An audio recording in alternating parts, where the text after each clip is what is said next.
ahead. And it's only in the last few hours that that quarantine process has begun. And that will be a 14-day quarantine process. We wait to hear from the White House what the COVID-19.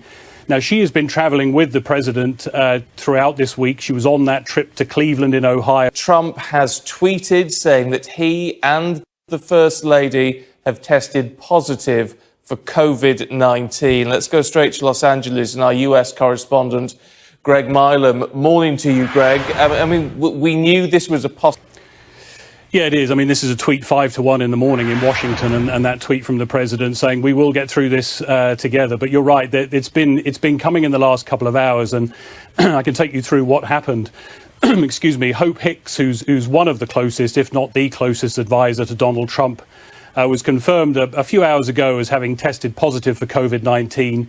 Now, she has been traveling with the president throughout this week. She was on that trip to Cleveland in Ohio for the presidential debate on Tuesday. She was with him on a trip to a rally in Minnesota on Wednesday. Now, on that trip to Minnesota, she'd had a test. She was found to be negative before traveling. She began to feel unwell on the trip and quarantined on the plane back. She'd been on Air Force One and Marine One with the president.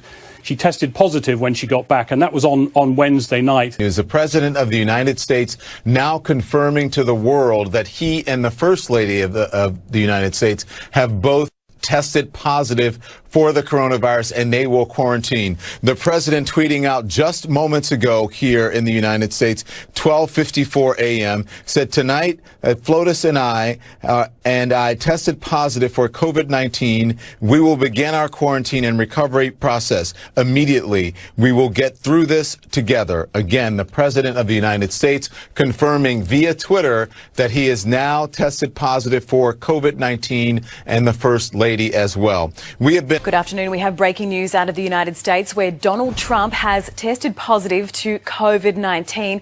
Charles Croucher joins me in studio this afternoon. Charles, the US president has confirmed this just in the last couple of minutes on Twitter. This all played out on Twitter. Donald Trump said that he was being tested. His close aide, Hope Hicks, someone who's been close to the Trump administration and close to his daughter Ivanka for a long time, had tested positive earlier today. The president tweeting just a moment ago that this test had come back. He said, tonight, Flotus, that is the First Lady, Melania Trump, and I tested positive for COVID-19.